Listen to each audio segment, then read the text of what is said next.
Mais t'as vu, il y a Peugeot qui va pas. Peugeot, Volvo. Ah oui. Opel, c'est vraiment qui sont pas là. Non, il y a plein Volvo, de. je crois qu'ils viennent pas. Tu sais, la marche la bagnole, ça joue vachement de problème. Je crois que c'est Nissan. Non, Ça, ils sont dans leur Peugeot, ils viennent pas. Peugeot, ils sont en rouge depuis. Renault, ça va très mal aussi. Renault, ouais. Il y a Renault Nissan. Ouais, Renault Nissan. Bah ouais, puis le problème, c'est qu'ils ont rien développé. On ira acheter Tesla. Il y a une Et pole le, en plus. et le nom, non, non. Et le nom de Tesla. Mais il y a très peu longtemps. Ouais, le tout premier, je crois, ils sont là. Quand ils ont fait la première fois, je crois. Polestar. Volvo vient pas. Vient pas, Peugeot vient pas. Le truc bagnole électrique là, les Chinois et Volvo, la Polestar. Bien. Non, mais je m'intéresse, c'est ça le camion. Ah ouais, ouais. Moi j'ai vu qu'ils allaient faire un circuit pour Ouais. tester une bagnole électrique. Et si tu achètes une bagnole électrique, il faut pas acheter une bagnole électrique. Par exemple, Tesla, je sais pas ce qu'il faut acheter, parce que les autres bagnoles, Moi j'ai moins autonomie, Nissan. c'est. J'ai une Nissan Leaf. C'est en hiver, c'est en septembre. Dans l'été, 900.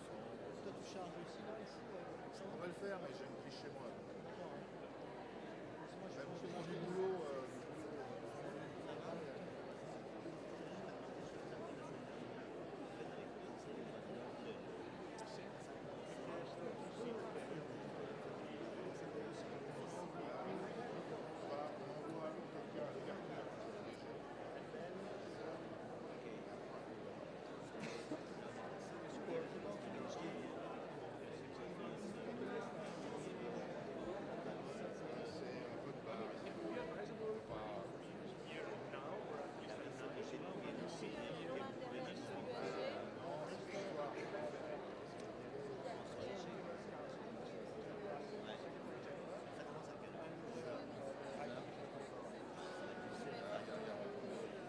dire qu'il y a beaucoup moins de monde là-bas. Non, ok. À l'époque d'hiver, était là-bas. Moi j'étais ici. J'ai vu qu'ils font pas de conneries. Ici, c'est Ok. Donc il n'y a pas de. Sans Jean-Marc. C'est avec Michele.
exactly. I will bring them.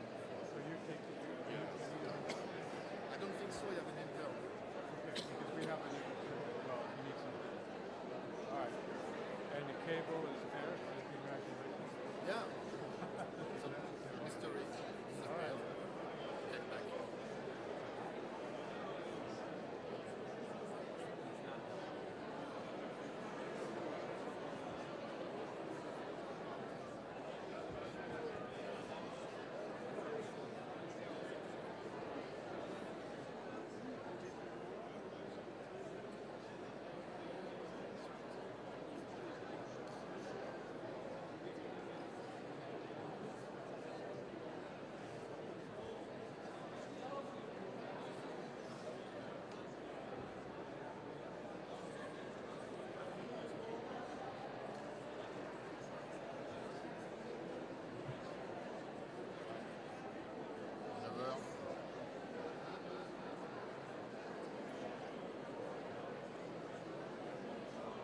Ciao Massimo.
Ladies and gentlemen,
Ladies and gentlemen, may I ask you to take your seats?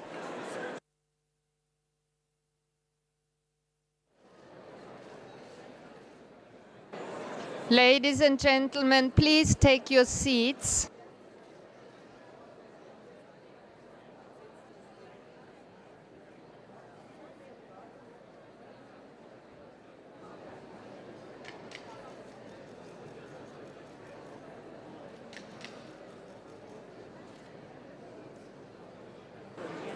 Ladies and gentlemen, please take your seats.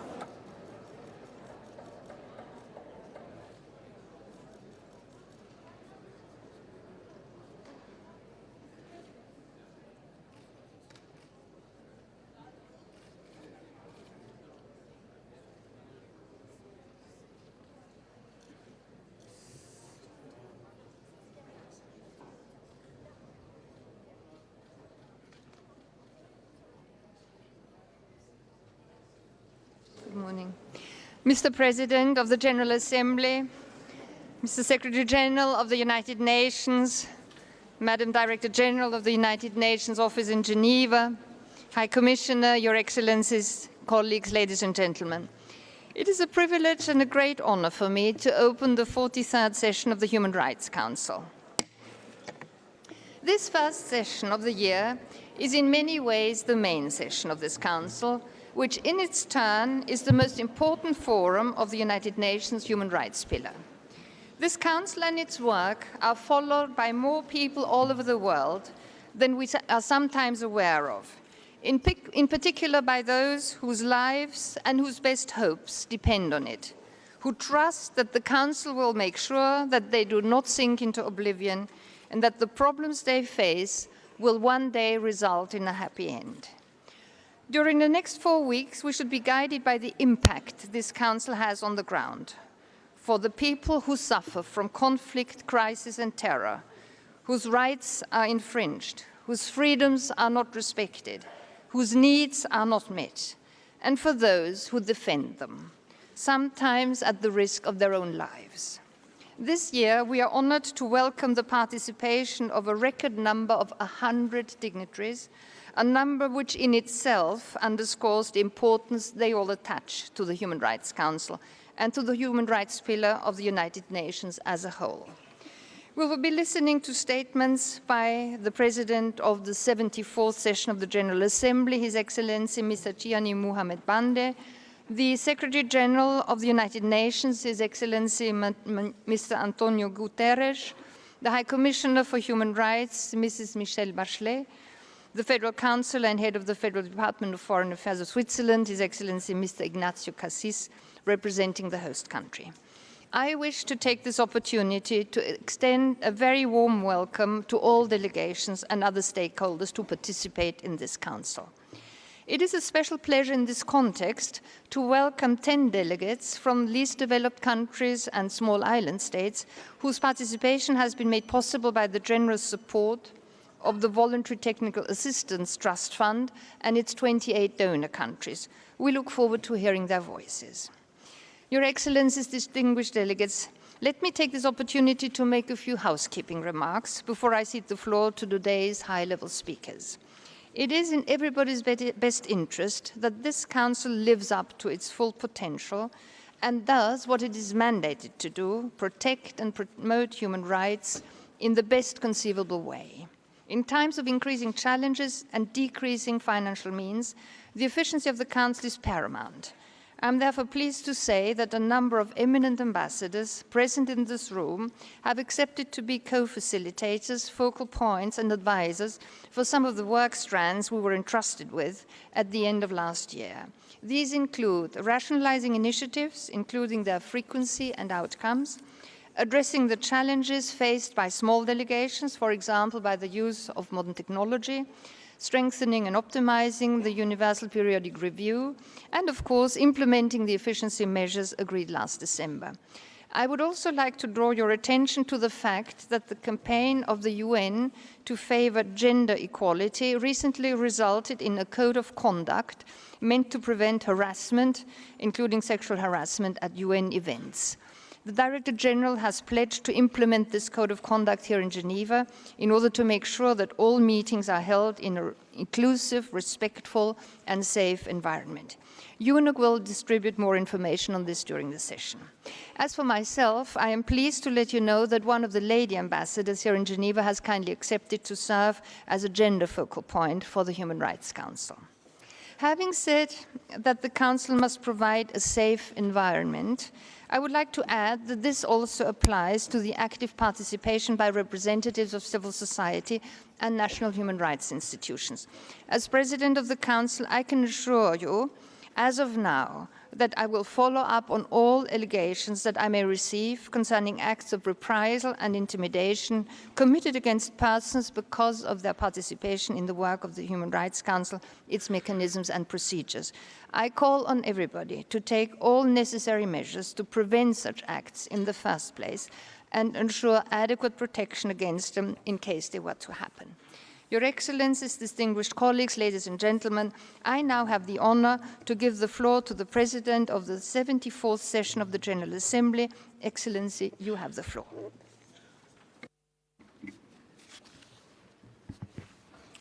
Heads of State and Government, Honourable Ministers, Mr. Secretary General, President of the Human Rights Council, High Commissioner for Human Rights, Excellencies, ladies and gentlemen. I thank the President of the Human Rights Council for the invitation to address the opening of the 43rd session of the Human Rights Council. I am grateful to all that are able to join us to commit to the promotion of human rights as well as lend our voices to issues of human rights violations around the world. There is nothing more urgent, Excellencies, than ensuring that all human beings, no matter their belief, gender, economic condition, or other status, are able to live in dignity. It is in ensuring this that the work of the United Nations is crucial. This involves not only member states, but also civil society and the private sector. The institutional relationship between the Human Rights Council and the United Nations General Assembly, especially the Third Committee, has ensured that member states are constantly engaged in human rights issues as enshrined in the Universal Declaration of Rights. Such engagement is important in strengthening the international human rights system and safeguarding the most vulnerable populations by addressing situations of human rights violations and ensuring accountability. Excellencies, there are many people around the world whose survival depends on how well the United Nations system is able to coordinate and align the three main pillars of peace and security, human rights, and development. Some of these people live in relatively peaceful societies, while many are trapped in conflict zones and face difficulties. We cannot continue to turn a blind eye to the human rights situation in these conflict zones, as well as to the hardship faced by many who escape conflict and are seeking security in other places. It's important that member states and other stakeholders continue to pay due attention to all matters dealing with human rights, in particular the following: rights of the child. 30 years ago, we have made progress with the adoption of the Convention on the Rights of the Child. Lives of millions of children around the world have improved through the realization of rights and the implementation of the obligations contained in the Convention and its optional protocols. Despite this, there still exists a huge gap in creating a conducive environment that guarantees the rights of the child. This includes a strong, sustainable action on educational, humanitarian, and climate-induced vulnerabilities that threaten the rights of children.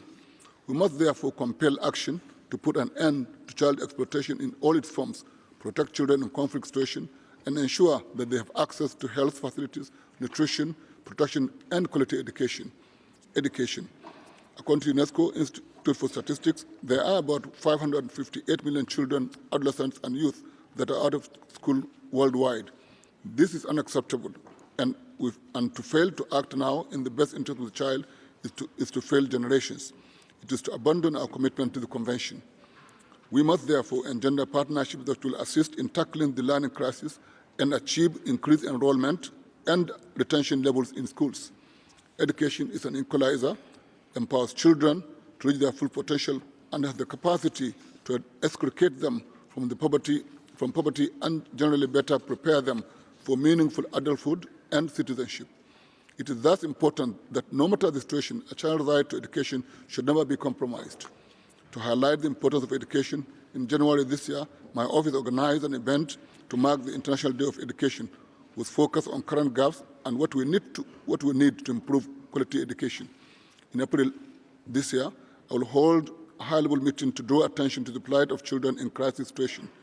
It is my hope that we will agree on mechanisms to prohibit attacks on educational infrastructure and hold perpetrators to account and mobilize resources to reconstruction in order to guarantee uninterrupted access to learning opportunities. Gender equality. Gender equality is a fundamental human right that we must all uphold. The perpetuation of discriminatory practices on the basis of gender disadvantages girls and women and negatively impact us all. It is therefore essential that we galvanize collective action to ensure equal opportunities and full participation of women in leadership and decision-making positions. This is in line with my priority on inclusion, also involving people with disabilities and other minority groups. In addition, we have a duty to end all forms of gender-based violence, as it undermines our overall well-being and diminishing us all. We must end the culture of silence around attacks on women by creating safe spaces and holding perpetrators of gender violence to account as well. Excellencies, in this decade of action and deliberate to implement the Sustainable Development Goals, we must take a rights-based approach to the implementation and mainstreaming of gender equality. While the Convention on the Elimination of Discrimination Against Women has significantly improved the lives of women in the last 40 years, we must seize the opportunity presented by the 25th year commemoration of the adoption of the Beijing Declaration and Platform for Action to improve on our achievements so far. Refugees. Human rights are of crucial importance for individuals in conflict zones, especially for those in protracted displacement situations. The efforts of the United Nations High Commissioner for Refugees to remedy the situation are critical, and so is the work of the Human Rights Council and other human rights mechanisms working to prevent and address violations of rights. We must therefore support this work. The Global Compact on Refugees provides a valuable tool to help advance human rights for the displaced and stateless persons, and we must continue to engage to resolve our differences relating to refugee issues. As is well documented, among the refugees and internally displaced persons, the most negatively affected are children and women. Excellencies, in conclusion, when it comes to human rights, there are no exceptions to those whom are protected under the Universal Declaration of Human Rights. It is therefore important to strengthen partnerships to ensure that we can uphold human rights for all and rid the world of abuse, exploitation, marginalization, racism, torture, and all exclusion. As we prepare to commemorate the 75th anniversary of our organization, it is appropriate that above everything else, we make the rights of our children a top priority. I thank you. Thank you very much, Your Excellency. And I now have the honor of passing the floor to the Secretary General of the United Nations. Your Excellency, you have the floor. Distinguished President of the Human Rights Council, Madam High Commissioner, Excellencies, colleagues and friends. I'd like to start by expressing my appreciation and admiration for the work being carried out by High Commissioner Michele Bachelet and her office. Her personal history, her understanding of what it means for a society and an individual to suffer human rights violations, and their experience in advancing human rights as a world leader, all of these gives her a unique and vital voice.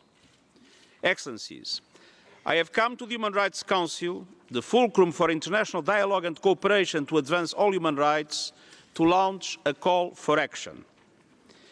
And I decided to do it now, during the 75th anniversary year of the United Nations, because of the centrality of human rights in all UN does, and because human rights are under assault. I want to begin where human rights begin, with a core understanding. Human rights are about the dignity and worth of the human person. They expand the horizons of hope, enlarge the boundaries of the possible, and unleash the best of ourselves and our world.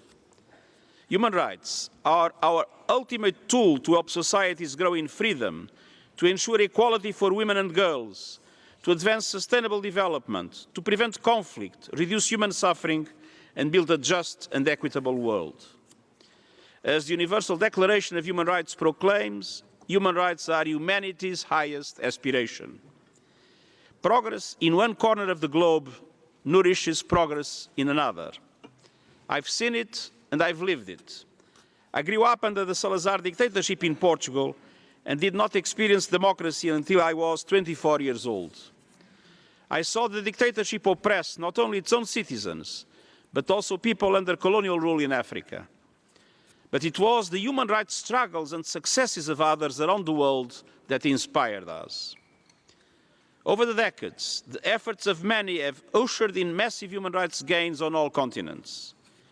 Colonial rule and apartheid were overcome, dictatorships have fallen, democracy has spread.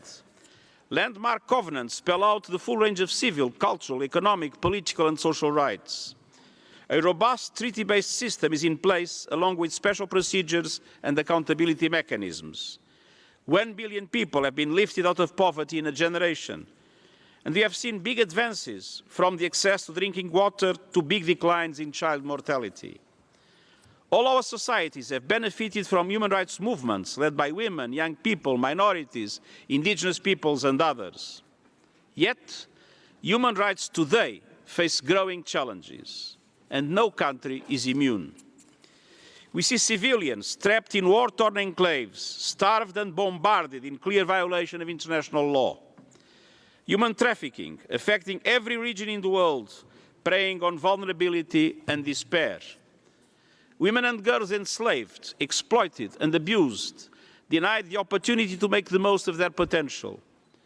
Civil society activists tossed in jail, and religious and ethnic minorities persecuted under overly broad definitions of national security.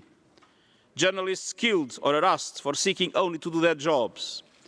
Minorities, indigenous people, migrants, refugees, the LGBTI community, vilified as the other and tormented by acts of hate.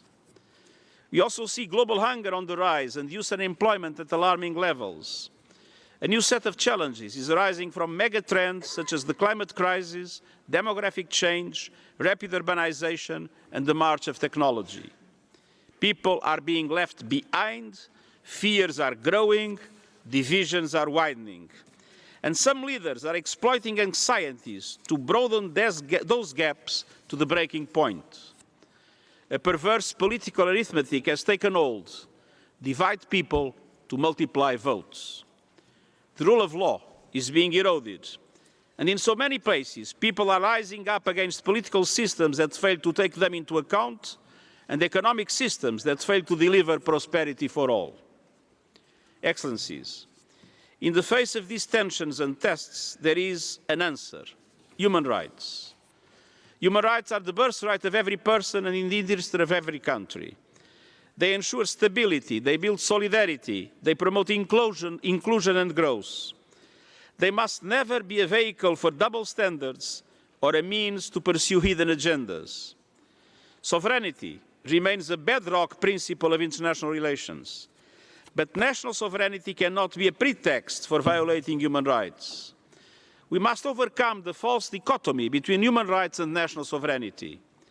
Human rights and national sovereignty go hand in hand. The promotion of human rights strengthens states and societies, thereby reinforcing sovereignty. Our enduring challenge is to transform the ambitions of the Universal Declaration into real-world change on the ground. And this is why my call to action is to the UN family itself, to member states, to parliamentarians, to the business community, to civil society, and to people everywhere. We have to fully mobilize the diverse capacities of the United Nations. And let me also underscore a fundamental point. Just as we might not discriminate between people, we cannot pick and choose among human rights. It would be a mistake to diminish economic, social and cultural rights. But it would be equally misguided to think that those rights are sufficient to answer people's yearning for freedom. For our part, as a United Nations family, a culture of human rights must permeate all we do. Indeed, when we push for a surge of diplomacy, we are reducing human suffering and promoting human rights. When we press for climate action, we are advancing intergenerational justice and promoting human rights. And when we call out the rise of racism, white supremacy and other forms of extremism and issue the first ever UN system-wide plan of action to combat hate speech, we are upholding human rights. Human rights are part of the very identity of the United Nations. And that means we must deploy a diverse toolbox of actions depending on situation and context. At times, we will work hand in hand with governments and other stakeholders, providing technical support to build national human rights institutions and guide the national application of international norms and standards. At other times, we will speak out, identifying both violations and violators. And still other times, we will work behind the scenes. There is a place for each of these approaches, and often all three at once. And the ultimate test is not the headlines we generate or the catharsis of public critique. Success must be measured by the yardstick of meaningful change in people's lives. Excellencies, our call to action singles out 7 areas where concerted effort can achieve a quantum leap in progress or avert the risk of backsliding. And allow me to briefly outline each. First, rights are at the core of sustainable development. Human rights permeate the 2030 Agenda for Sustainable Development. The vast majority of the goals and targets correspond to legally binding human rights commitments made by every member state. When we help lift people out of abject poverty, when we ensure education for all, notably girls, when we guarantee universal health care, when everyone has equal access to opportunity and choice, we are enabling people to claim their rights and upholding the core pledge of the 2030 Agenda to leave no one behind.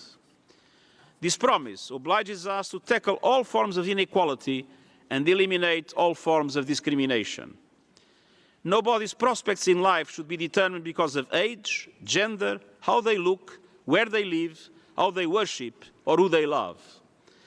We also must focus on the needs and the experiences of young people, people living with disabilities, minorities, indigenous communities, refugees, migrants, and other groups facing specific challenges.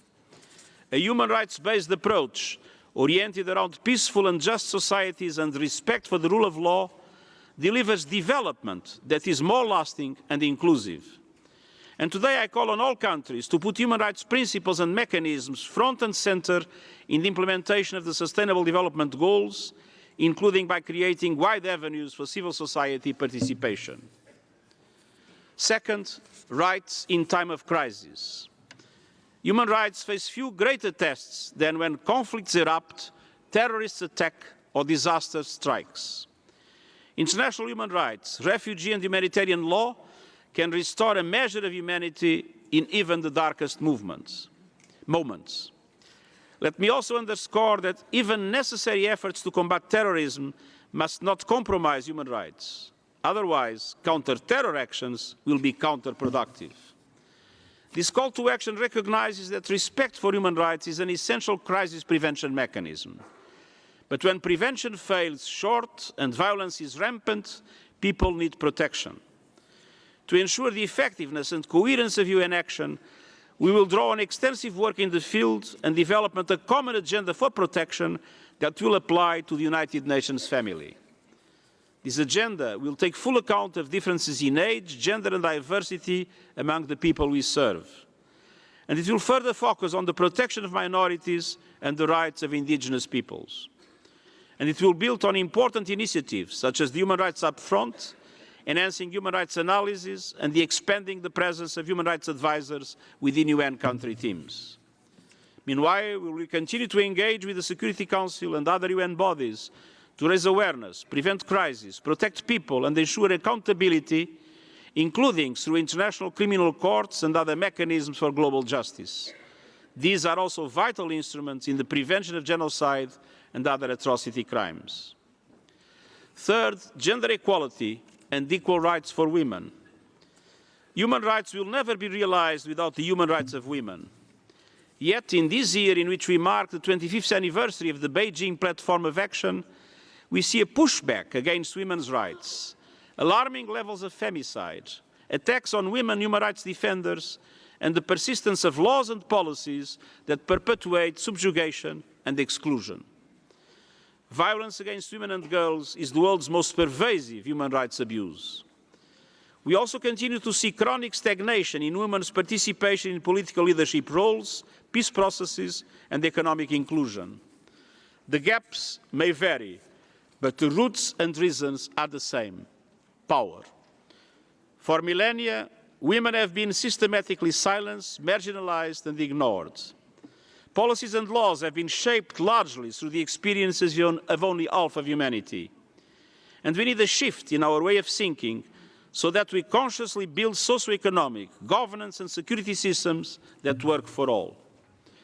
As one noted expert wrote, if women are not perceived to be fully within the structures of power, surely it is power we need to redefine rather than women.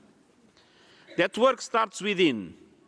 On January the 1st, for the first time in UN history, we achieved gender parity across our senior-most rank of full-time under and assistant secretaries general, 90 women and 90 men. We pledged to reach gender parity throughout the UN system at all levels by 2028, apply a gender perspective to everything the United Nations does, strengthen our push for gender equality across the board, and better track and set benchmarks on funding for gender equality. Today, I call on every country to support policies and legislation that promote gender equality, repeal discriminatory laws, end violence against women and girls, ensure sexual and reproductive health and rights, and strive for women's equal representation and participation in all spheres. Quatrièmement, la participation citoyenne et l'espace civique. Autour du monde, l'espace civique se réduit, et à mesure qu'il se réduit, les droits humains se réduisent aussi. Les lois répressives se multiplient avec des restrictions de plus en plus grandes pour les libertés d'expression, de religion, de participation, de réunion et d'association. Les journalistes, les défenseurs des droits humains et les militants écologistes, tout particulièrement les femmes, font l'objet de menaces croissantes au moment même où leur engagement est indispensable à l'exercice de la justice. Les nouvelles technologies ont certes permis à la société civile de mieux s'organiser, mais elles ont également donné aux autorités des moyens inédits pour contrôler les allées et venues de chacun et restreindre les libertés. L'ONU ne pourrait tout simplement pas accomplir sa mission sans l'engagement actif de la société civile. Nous redoublons d'efforts pour que les voix de la société civile puissent se faire à chaque fois entendre dans les organes et entités de l'ONU, avec une attention particulière aux organisations de défense des droits des femmes et aux jeunes. Nous entendons aussi élaborer une stratégie à l'échelle du système visant à promouvoir et protéger l'espace civique et à renforcer les moyens d'action de la société civile. Cinquièmement, les droits des générations futures. La crise climatique est la plus grande menace pour la survie de notre espèce et met d'ores et déjà en danger les droits humains aux quatre coins de la planète. Cette crise mondiale menace combien il est nécessaire de prendre pleinement en compte les droits des générations futures dans les décisions prises aujourd'hui. Elle menace l'existence même de certains États membres, en particulier les petits États insulaires en développement.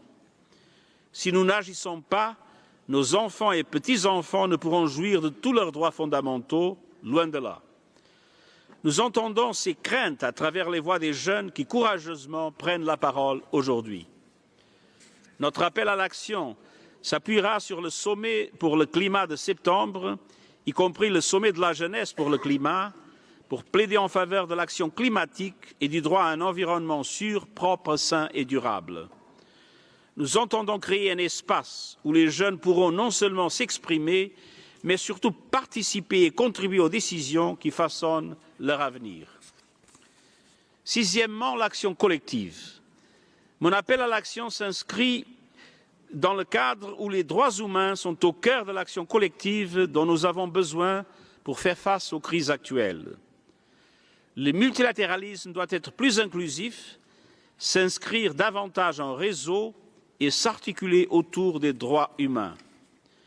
Nous allons saisir chaque occasion pour dialoguer avec les différentes parties prenantes, en particulier les États membres, sur les questions des droits humains et les enjeux humanitaires, y compris le soutien accru aux institutions de défense des droits humains. Nous renforcerons nos actions pour développer les capacités et soutenir les institutions étatiques et la société civile. Nous continuerons d'entretenir un dialogue franc au sein du Conseil de sécurité, de l'Assemblée générale et du Conseil des droits de l'homme, ainsi qu'au niveau bilatéral comme régional. L'examen périodique universel est un outil essentiel de notre travail dans les pays. Nous avons ainsi recueilli un grand nombre de bonnes pratiques et d'expériences réussies, y compris dans les circonstances les plus difficiles. Et nous nous engageons aujourd'hui à accentuer nos efforts. Je publierai bientôt de nouvelles orientations pratiques à l'intention de chaque représentant des Nations unies dans les pays, afin de renforcer nos plateformes de coopération et répondre aux défis des droits humains en utilisant la puissance et le potentiel de l'examen périodique universel. Dans tout ce que nous faisons, nous nous engageons à renforcer l'appui que nous apportons aux États membres, afin qu'ils mettent en place leurs propres institutions de défense des droits humains et utilisent pleinement les outils de l'ONU pour relever les défis d'aujourd'hui et de demain. Septièmement, enfin, de nouvelles perspectives pour des droits humains. L'ère numérique présente de nouvelles possibilités pour l'humanité en matière de bien-être, de connaissances et de découvertes. Pourtant, les nouvelles technologies sont trop souvent utilisées pour enfreindre les droits et le respect de la vie privée par les biais de la surveillance, de la répression ou du harcèlement et de la haine en ligne. Elles sont également utilisées pour les organisations terroristes et les trafiquants d'êtres humains. Des avancées telles que les logiciels de reconnaissance faciale, la robotique, l'identification numérique et la biotechnologie ne doivent pas servir à saper les droits fondamentaux, creuser les inégalités ou aggraver les discriminations existantes.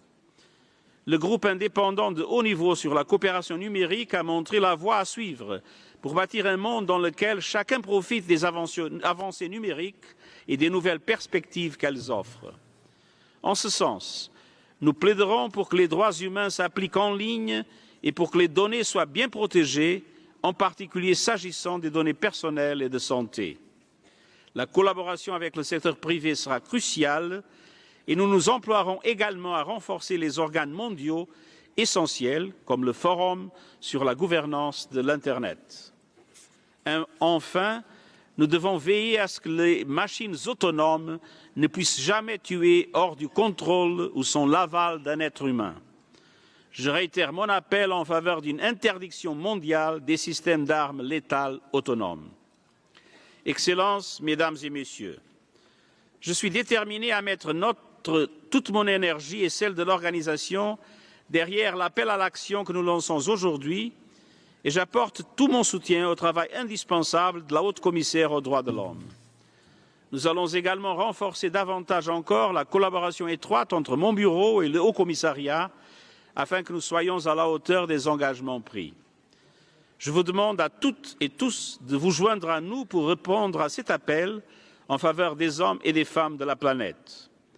Les gens du monde entier veulent savoir que nous sommes de leur côté, qu'ils soient privés de leur dignité par la guerre, la répression, la pauvreté, ou qu'ils rêvent simplement d'un avenir meilleur. Ils invoquent leurs droits irréductibles et ils comptent sur notre aide pour les faire respecter. Les droits humains, qu'ils soient civils, culturels, économiques, politiques ou sociaux, sont à la fois le but et le chemin. Œuvrons ensemble à la réalisation de la plus haute aspiration de l'humanité, que chacun et chacune puisse jouir de ses droits humains, et je vous remercie.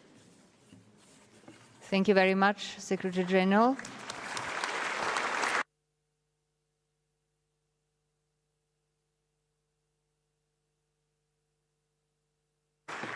And I now have the pleasure of giving the floor to the UN High Commissioner for Human Rights. Madam, you have the floor.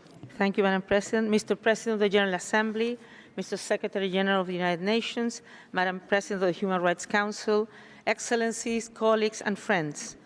I would like to welcome the Secretary General and thank him for launching a call to action, one that will reconfirm and recommit all of us to a shared protection and prevention agenda covering all human rights.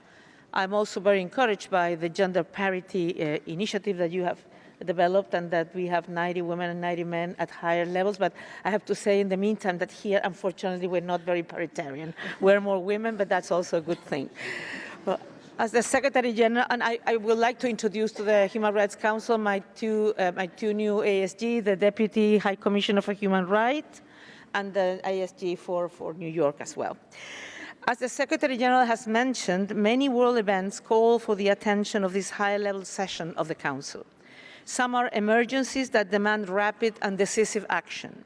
Others, such as the climate crisis, are longer-term issues that require equally decisive measures sustained over time to resolve challenges. Threats to human rights, to development and peace may be rising, but so are practical, actionable solutions based on sound human rights norms. Multilateral agreements of recent years bring many such solutions: the 2030 Agenda, the Global Compact on Migration, the United Nations Framework Convention on Climate Change, among others. Others stem from the great body of international human rights law and the targeted human rights recommendations of this Council, its special procedures, the Universal Periodic Review, the treaty bodies, and my office. Inventive and resourceful young people must also be seen as part of the solution to the crisis we face. Today, many are criticizing inequalities and calling for more responsive governance, greater equality of opportunities, and respect for human rights. In this context, I want to draw your attention to a statement made by Jonas Salk, the visionary pediatrician and inventor of the polio vaccine. Salk said, "Our greatest responsibility is to be good ancestors." To be good ancestors, we must prepare for our young people and coming generations a world that can nourish lives of dignity, freedom, and peace. Excellencies, today's turbulent political landscape requires usable policy tools that are rooted in experience with a proven track record of success. These tools exist. Measures that advance access to education, healthcare, universal social protection, and a life of dignity have demonstrated their impacts as levers for wider social, economic, and individual benefit. Broad participation by people, including young people, and institutions that are transparent and accountable, can advance social harmony and economic sustainability and innovation. Laws and policies that uphold equality have immediate and long-lasting positive impact on political, social, and economic structures. To end inequalities and poverty and boost social stability, we need to dismantle the discrimination that holds so many people back. My office is committed to working with states, UN and regional partners and civil society to ensure there is more rapid progress towards social inclusion and achievement of the SDGs. These achievable goals will benefit every country and community. We are increasing our technical cooperation to help governments provide greater and more equitable access to fundamental services, while strengthening our practical assistance to meet economic and social challenges. We also will continue to work with business and development financing institutions for greater accountability to the communities where they work, and with trade unions promoting labor rights. More informed decision-making, greater justice, more sustainable development, and more peaceful relationships within nations and between them are the goals of the monitoring, assistance, and advocacy work of my office, together with civil society and our partners in the UN. Mr. President, as fires blazed across parts of Australia in recent months, we saw a phenomenon that inspires horror: the formation of a firestorm. When multiple smaller blazes intersect, they attain heat of such intensity that it draws the surrounding air inwards and upwards. These stronger winds further fan the blaze, creating walls of flame over 200 meters high. They even generate lightning, which sets off yet more fires that in turn contribute to the conflagration until it becomes impossible for human beings to beat it back. Let us not deliver to our young people and to their children an uncontrollable firestorm of intersecting and escalating human rights crises. The Human Rights Agenda offers guidance to resolve grievances and conflicts, improve lives, and create greater justice, more peace, and more sustainable development. I ask you to harness the solution and the power of cooperative action to ensure a more equitable and sustainable world for all of us, for today's youth and for tomorrow. Thank you very much.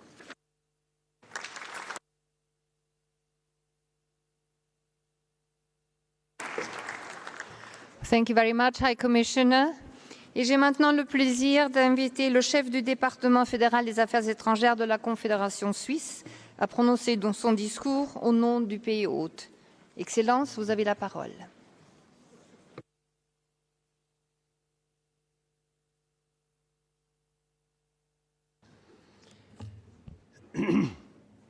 Sehr verehrte Frau Präsidentin des Menschenrechtsrates, Honorable President of the General Assembly, Signor Segretario Generale delle Nazioni Unite, Madame la Haute Commissaire des Nations Unies aux droits de l'homme, Excellences, chers collègues, Mesdames et Messieurs, imaginez-vous, nous sommes en 1945. La Seconde Guerre mondiale et les horreurs de l'Holocauste viennent de se terminer. Le monde est secoué. Les États cherchent une voie pour éviter que de telles atrocités puissent ne plus se répéter. L'ONU en est la réponse. Son but est de prévenir les guerres. Pour y parvenir, les Nations unies proclament leur foi, je cite, « dans les droits fondamentaux de l'homme, dans la dignité et la valeur de la personne humaine, dans l'égalité des droits des hommes et des femmes, ainsi que des nations grandes et petites. »